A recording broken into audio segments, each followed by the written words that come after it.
Disney loves to talk about their quote unquote flywheel in the business model when they do their earnings calls, talking to the Wall Street analysts. The flywheel. It's like the flywheel's broken. I mean, when you're putting out stuff like Snow White and it's not even going to turn in $200 million at a global box office, your flywheel sucks. Your flywheel's broken. You can talk about it all you want, but when you keep swiping the credit card over at Disney Plus, that's $10 billion in the hole. They have a $10 billion credit card bill sitting there waiting to get paid for all the losses they've accumulated since the start of 2019. You can't keep making this excuse.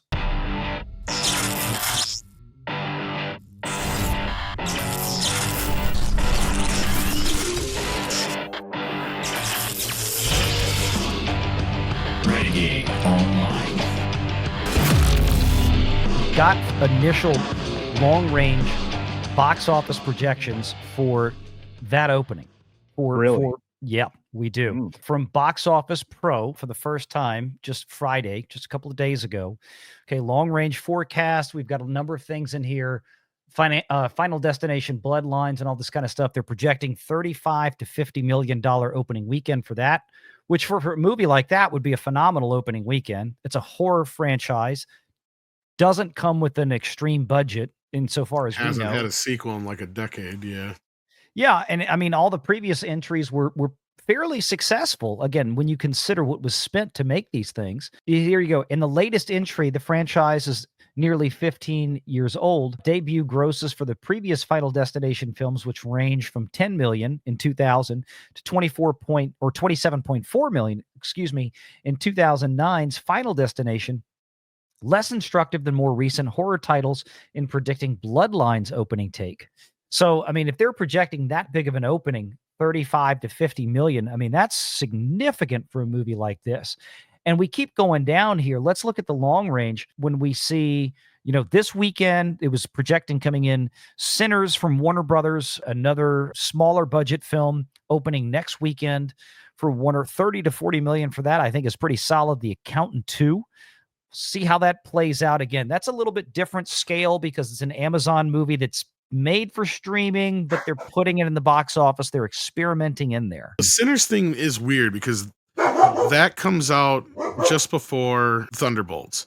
And that thing is going to have a bunch of PLF screens. Now, I don't know if you guys know what that movie is, but that's Ryan Coogler's new movie. It's a vampire movie. And he shot it on IMAX and film in 70 millimeter. It's rated R. Which means it's going to command all of the IMAX screens because it's going to have all the IMAX and 40X and all these other PLF screens. Yeah. And even some 70 millimeter engagements and stuff like that. Well, and it'll get it usually for stuff like that. Even big budget films, they book about 2 weekends for PLF and IMAX. And then you get some exceptions to the rule because, if it was shot in IMAX, shot for IMAX, IMAX is very, very loyal to what they refer to as because they're showing it in the film ambassadors. IMAX. Yeah. Yeah. Because they're actually showing that in the film IMAX places. So it's going to have all the major IMAX theaters for at least 2 weeks, probably. Yeah. The next big IMAX movie after Sinners is Mission Impossible 8. Well, yeah, but they're going to probably Disney's going to want Thunderbolts on there.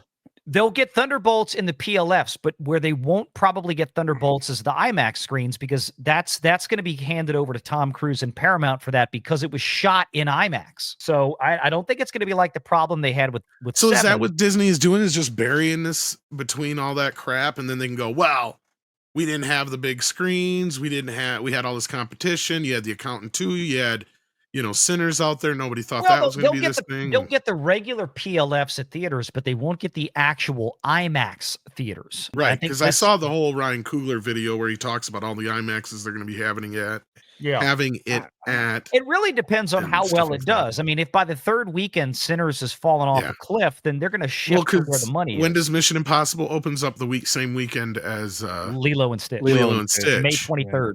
And that's where I'm not so sure what's going to happen there because that's going to be a funky weekend. I think Lilo and Stitch is just going to steamroll over Mission Impossible. I know a lot of people think that it probably will. It's counter programming, but I know even Culture hated it when I was right last time about the last Tom Cruise film, Mission Impossible film. I said last weekend on this show, or maybe Wednesday, that the counter programming argument for Mission Impossible, it's a totally different thing than Barbie Oppenheimer, right? Yeah, this is totally different. Barbie was very much girls. whereas Lilo and Stitch bridges over into boys It's way 4 more. quadrant all the Yeah, way. it's a It's very gonna different thing. dominate. Yeah. And I don't think people realize how big this movie's gonna be. And I don't think we can stress enough how big this movie's gonna probably be. Yep. I think it's gonna do very, very it's gonna probably be the movie to beat this summer. I think it bet. will be. I think Lilo and Stitch should easily be $1 billion movie. I haven't made any bones about Easy. that. Yeah, Easy, absolutely. yeah. But I mean, look down there at Thunderbolts on 5.2. Right now, they're showing a $75 to $90 million opening range. Now, for comparison, I know I'm a little skeptical on that. And as we've stated in the past, Box Office Pro, if anything, tends to be a little bit more on the generous side with movies like this at this far out, right? That being said, consider the fact that Captain Falcon DEI did an opening weekend of about 90 million. So they're suggesting that this could go as high as that. I don't know. I mean, maybe. I think we'll know more as we get closer. I mean, a lot of the marketing engine hasn't really cranked up yet for this puppy. So we've got a little ways to go before we get some real clarity on this. But here's the deal. It's a Marvel movie. Let's give this thing the benefit of the doubt. Let's say that Thunderbolts opens up domestically and internationally in line with Captain Falcon DEI. Okay, Captain America Brave New World. That Captain Falcon movie closed out or is closing out right now a little north of $400 million. Does anybody think, Tom, Culture, do you guys think that Thunderbolts has the capacity to exceed a Captain America film, even though Steve Rogers wasn't in it? And if it does, how much higher do you think it could get? No. I think this thing goes about 250, 300 million tops. Yeah. Yeah. I mean, when I looked at it and put it It's in too the much spreadsheet- competition. Exactly. Yeah. When I looked at it, I think The Accountant 2 is going to eat its lunch, actually. Go ahead, Culture. Sorry. No, all I was saying is that I put it in the spreadsheet and I couldn't come up with more than 310 or 320 million. So I don't see it doing anything because, as you mentioned, I mean, they really don't have the marketing machine up and running outside of putting it on a Wheaties box. There's really not much out there already. Man, that was dumb marketing. Across the board, this has just been dumb. Disney's been being really dumb lately. And Tom, I got to ask you, do you think anybody cares about the characters in this film? Because a lot of people are trying to equate it with one of my favorites, Guardians of the Galaxy. And I'm like, are you kidding me? No. I mean, it's closer to Suicide Squad. And I don't mean even James Gunn's Suicide Squad. I'm talking about the original Suicide Squad. Yeah. This is the problem with this movie. You don't really have any major stars in it. You don't really have any characters that are even remotely likable. Like, I couldn't put two people together that actually like one of these characters. Other than Winter Soldier, right? That's Which it, is Bucky. the exception, right? Yeah. Other than that, like David Harbour's likable, but a lot No, of he's people not. hated that Black Widow movie. Look, and a lot. Look, I've been watching like some real retroactive history going on about that film, and I'm like, you're kidding, right? That Black No, I Widow remember at film the was time saying terrible. that I liked him. I liked Florence Pugh in the movie. I liked the first third or so of the movie, maybe 2/3. It's just that third act, it goes completely off the rails. And they it's still have. pointless. And they still have Florence Pugh. Sorry, I about dumped my water bottle. That's all right. Florence Pugh still looks like she's wearing a diaper underneath those baggy pants. And She's freaking not hate big that enough one. to open a movie like this yet. Yeah. That's the thing. And they're yeah. banking on her when it should be, they should be using Bucky to sell this movie right now. Yeah, it's a little odd to me. Y'all pointed it out. These are characters that nobody knows or nobody likes, but more importantly, nobody knows. Like Well, I said. think The Accountant 2 is going to do pretty well. And I think that's going to take a lot of the audience word of mouth that would go see. Yeah. If the movie is good, right? Like if a few of us see it and like Gary at Nerdrotic and a few other people say, you know what? Thunderbolts was actually mostly harmless and pretty funny and a lot of fun.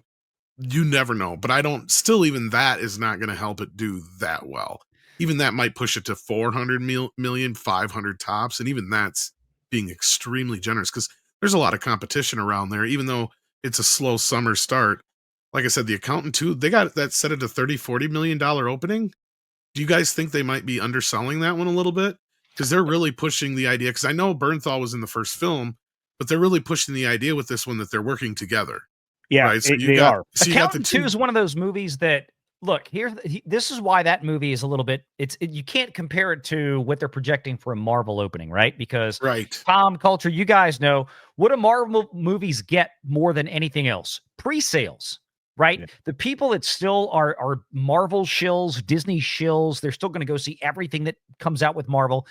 They pre-buy their tickets pretty immediately as soon as things go on sale, and it tends to overinflate some of the numbers and the projections coming into that weekend versus something like The Accountant 2, which comparatively is a relatively stale franchise because it's been ages since we've had the first one. Technically, I think it's been almost 10 years, I think 2016, but yeah. Something But like, at the yeah, same that's a time, long that's the way. kind of movie that dads go to see.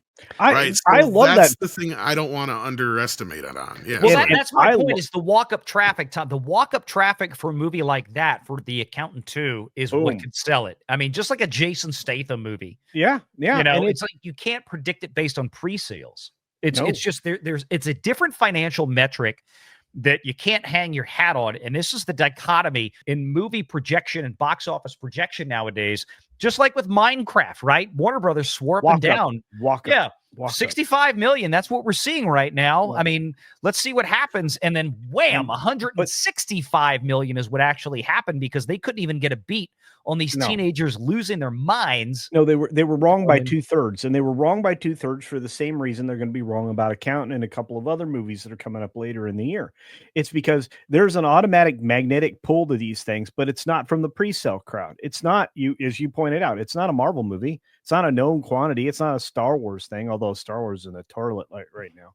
But I'm getting close to believing that Marvel isn't going to drive the same kind of traffic. I No. think Marvel has damaged itself so badly. This that is it the will Marvel perform chart. poorly. Yeah, Every single Marvel movie and all the ones that are clustered in that bottom 25% down there Yeah. at the very bottom of the scale, every one of those movies with, if you inflation adjust, those are all the Marvel 4 and 5, phase 4 and 5 films.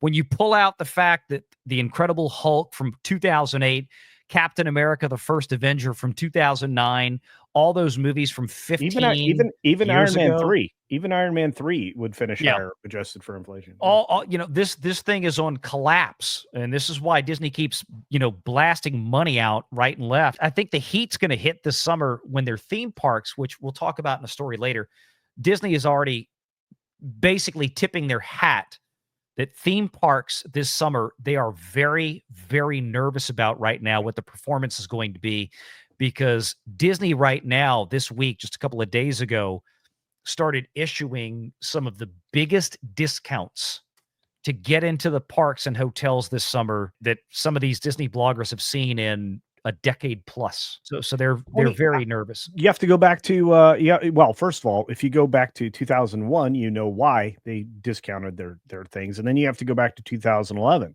I mean, there have been 3 times in the last 25 years now that Disney's had to go to that desperate pricing across the board, right? They offer the dining plan, they offer ridiculously cheap rates on hotels, but when it comes to films, Valiant, you're right. You can't go back on your film catalog. Your film catalog now has none of the value it had. They don't. And Disney loves to talk about their quote unquote flywheel in the business model when they do their earnings calls, talking to the Wall Street analysts. The flywheel. It's like the flywheel's broken. I mean, when you're putting out stuff like Snow White and it's not even going to turn in $200 million at a global box office, your flywheel sucks. Your flywheel's broken. You can talk about it all you want, but when you keep swiping the credit card over at Disney Plus, that's $10 billion in the hole. They have a $10 billion credit card bill sitting there waiting to get paid for all the losses they've accumulated since the start of 2019. You can't keep making this bullshit excuse. And to kind of wrap it all up, because I know we got a guest in the back, so we can move on here. Mm-hmm. The thing that really hurts about this whole thing is Disney really didn't have to do anything.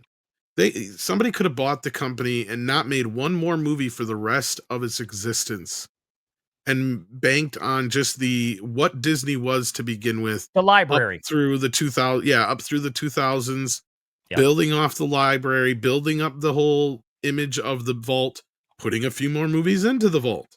Yep. Right, like that was a thing. There was only the 7 or 10 movies that were considered vault classics, and now that Lasseter's out the door, there's nothing stopping them from putting Pixar films in the vault, as far as I know, either. No. Not to be a dick about it, but if I bought the company, I'd be like, that's the first thing I'd do. Go back to all the things that used to work. I mean, Tom, they don't want to. It's false scarcity. It's the 7 things that made them successful that they just decided to abandon completely. Make sure you're subscribed to Valiant Renegade and join us every Sunday at 6 p.m. Eastern for the live show.